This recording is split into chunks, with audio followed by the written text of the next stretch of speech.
ಪರಸ್ಪರ ಭಾವೈಕ್ಯತೆಯಿಂದ ಜೀವಿಸಲು ಉರುಸು ಹಾಗೂ ಜಾತ್ರೆಗಳು ಸಹಕಾರಿ. ಮಾಜಿ ಜಿಲ್ಲಾ ಪಂಚಾಯತ್ ಸದಸ್ಯ ಜಹೂರ್ ಹಾಜಿ. ರಾಮದುರ್ಗ. ಎಲ್ಲರೂ ಭಾವೈಕ್ಯತೆಯಿಂದ ಕೂಡಿ ಬಾಳಲು ಉರುಸು ಹಾಗೂ ಜಾತ್ರಾ ಕಾರ್ಯಕ್ರಮಗಳು ಬಹಳ ಸಹಕಾರಿಯಾಗಿವೆ ಎಂದು ಮಾಜಿ ಜಿಲ್ಲಾ ಪಂಚಾಯತ್ ಸದಸ್ಯ ಜಹೂರ್ ಹಾಜಿ ಅವರು ಹೇಳಿದರು.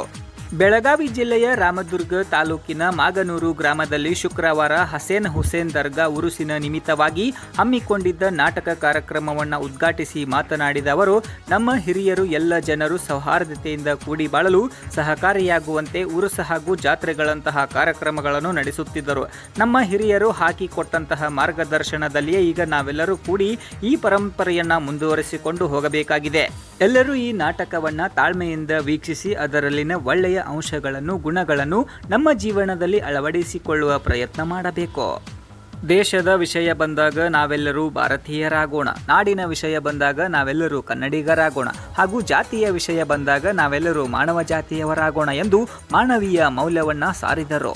ಈ ಸಂದರ್ಭದಲ್ಲಿ ಮಾಗನೂರು ಗ್ರಾಮದ ಗುರು ಹಿರಿಯರು, ಹಸೇನ್ ಹುಸೇನ್ ದರ್ಗಾದ ಪೂಜ್ಯರು, ಕಲಾಪ್ರೇಮಿಗಳು, ಸರ್ವ ಗ್ರಾಮಸ್ಥರು ಉಪಸ್ಥಿತರಿದ್ದರು. ಇವತ್ತು ಈ ನಾಟಕ ಹಸೇನ್ ಹುಸೇನ್ ಉರುಸಿನ ನಿಮಿತ್ತವಾಗಿ ಆಡ್ತಾ ಇದ್ದಾರೆ. ಭಾವೈಕ್ಯತೆಯನ್ನು ತೋರಿಸುವಂತ ಈ ವೇದಿಕೆ ಇದೆ. ಇದರಲ್ಲಿ ನೋಡ್ರೆ ಹಸೇನ್ ಹುಸೇನ್ ಅಂದ್ರ ಮುಸ್ಲಿಂ ಸಮುದಾಯಕ್ಕೆ ಸೇರಿದಂತ ದೇವರು. ಎಲ್ಲರೂ ಸೇರಿದೀವಿ ಇಲ್ಲಿ. ಎಲ್ಲ ಜನಾಂಗದವರು, ಎಲ್ಲ ಜಾತಿ ಮತದವರು ಸೇರಿದೀವಿ. ಹಿಂದಿನ ಕಾಲದ ಹಿರಿಯರು ಉರುಸಾಗಲಿ, ನಾಟಕ ಆಗಲಿ ಅಥವಾ ಜಾತ್ರೆಯನ್ನಾಗಲಿ ಯಾಕೆ ಮಾಡಬೇಕಂತ ಕೆಲಸ ಮಾಡಿದಾರಂದ್ರೆ, ನಾವು ಪರಸ್ಪರ ಹೊಂದಾಣಿಕೆ ಇರಬೇಕು, ನಾವು ಕೂಡಿ ಮಾತಾಡಬೇಕು. ಈ ಜಾತ್ರೆ ಆಯ್ತಂದ್ರೆ ಎಲ್ಲರೂ ನಾವು ಕೂಡ್ತೀವಿ, ಉರುಸು ಆಯ್ತಂದ್ರೂ ಎಲ್ಲರೂ ನಾವು ಕೂಡಿ ಮಾತಾಡಿ ಅನ್ಯೋನ್ಯವಾಗಿ ಈ ಪರಂಪರೆ ಮುಂದೆ ಹೋಗಲಿ ಅಂತ ಕೆಲಸ ನಮ್ಮ ಹಿಂದಿನ ಪೂರ್ವಜರು ಈ ಒಂದು ಪರಂಪರೆಯನ್ನು ಹಾಕಿಕೊಂಡಿದ್ದಾರೆ. ಆ ಹಾಕಿಕೊಟ್ಟಂತ ಪರಂಪರೆಯ ಮಾರ್ಗದರ್ಶನದಲ್ಲಿ ನಾವು ನೀವು ನಡೆಯಬೇಕಾಗಿದೆ. ಇವತ್ತಿನ ಕಾಲದಲ್ಲಿ ಭಾವೈಕ್ಯತೆ ಅಂದ್ರೆ ಏನಂದ್ರೆ, ಈಗ ನಾನು ಒಂದು ಧರ್ಮವನ್ನು ನಂಬಿದ್ದೀನಿ, ಆ ಧರ್ಮ ಪರಿಪೂರ್ಣವಾಗಿ ಅರ್ಥ ಮಾಡಿಕೊಂಡು ಅನುಷ್ಠಾನಕ್ಕೆ ತರುವ ಜೊತೆಗೆ ಮತ್ತೊಬ್ಬ ನಂಬಿದ ಧರ್ಮವನ್ನು ಗೌರವಿಸುವುದು, ಪೂಜಿಸುವುದೇ ಭಾವೈಕ್ಯತೆ ಅಂತ ನಾವು ಹೇಳ್ತೀವಿ. ಇದು ಮಾತು ಯಾಕೆ ಹೇಳ್ತಾ ಇದ್ದೀನಿ ಅಂದ್ರೆ, ನಮ್ಮ ಭಾರತ ದೇಶದಲ್ಲಿ 2014 ನಂತರ ಜಾತಿ ವ್ಯವಸ್ಥೆ ಬಂತು. ಇಲ್ಲಿ ಮೊದಲಿದ್ದಕ್ಕಿಲ್ಲ.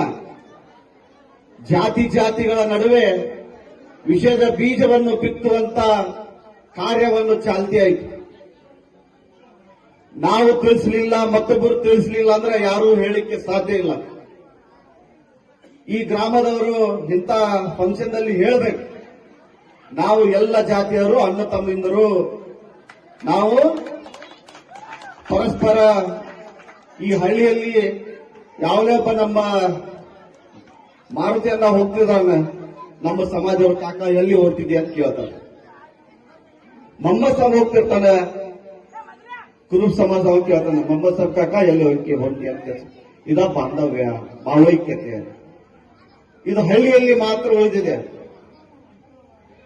ಪೇಟೆಯಲ್ಲಿ ತಮ್ಮ ಸ್ವಂತ ಲಾಭಕ್ಕಾಗಿ ತಮ್ಮ ರಾಜಕೀಯ ಬೆಳೆಯನ್ನು ಬೇಯಿಸಲಿಕ್ಕೆ ಜಾತಿಗಳ ನಡುವೆ ವಿಷದ ಬೀಜವನ್ನು ಬಿತ್ತಿದ್ದಾರೆ. ಈ ಊರು ಮಾದರಿಯಾಗಬೇಕು, ಭಾವೈಕ್ಯತೆಯ ಮಾದರಿ ಆಗ್ಬೇಕಂದ್ರೆ ಪ್ರತಿಯೊಂದು ಫಂಕ್ಷನ್ದಲ್ಲಿ, ಪ್ರತಿಯೊಂದು ಸಭೆಯಲ್ಲಿ ನಾವು ಮುಸಲ್ಮಾನರು, ಹಿಂದೂಗಳು ಪರಸ್ಪರ ಒಂದಾಗಿ ಭಾವೈಕ್ಯತೆಯನ್ನು ತೋರಿಸುವಂತ ಕೆಲಸ ಮಾಡಬೇಕಂತೂ ಈ ವೇದಿಕೆ ಮುಖಾಂತರ ಹೇಳಲಿಕ್ಕೆ ಇಷ್ಟಪಡ್ತೇನೆ. ಇವರು ಬಂದಿದಾರಲ್ಲ, ಬೇರೆ ಒಂದು ಬಂದಿದ್ದಾರೆ, ನಮ್ಮವರೆಲ್ಲ ಬಹಳಷ್ಟು ಕಡೆ ಹೋಗ್ತಾರ. ಅವರು ಪ್ಯಾಪಿಡಿ ಅವರು ಆಗ್ಲಿ, ಇದು ತಬಲಾ ಬೇಂಜದವರಾಗ್ಲಿ, ಅವರು ತಮ್ಮ ಬೇರೆಯವರು ಹೋಗೋದಾಗ ನೆನೆಸ್ಬೇಕು, ನಾವು ಮಾಗನೂರ್ಗೆ ಹೋಗಿದ್ದೀವಿ. ಈ ಊರಿನಲ್ಲಿ ಜಾತಿ ವ್ಯವಸ್ಥೆ ಹೊಡೆದು ಹಾಕಿದ್ದಾರೆ. ಯಾಕೆ ಹೇಳೋದು, ಹಿಂದೂ ಮುಸ್ಲಿಂ ಕ್ರಿಸ್ ಎಲ್ಲರೂ ಒಂದಾಗಿ ಒಗ್ಗಟ್ಟಾಗಿ ಈ ಗ್ರಾಮದಲ್ಲಿ ಬಾಳ್ತಾ ಇದ್ದಾರೆ ಅಂತ ನಾವು ಈ ಊರಿಂದ ಒಂದು ಸಂದೇಶವನ್ನು ಕೊಡುವಂತ ಕೆಲಸ ಮಾಡೋಣ. ಅದರ ಜೊತೆನೆ ನಾವು ಇವತ್ತು ಈ ನಾಟಕದಲ್ಲಿ ನಮ್ಮ ಜೀವನದಲ್ಲಿ ಏನು ಆಗುವಂತ ಘಟನೆಗಳು ಬರ್ತವೆ.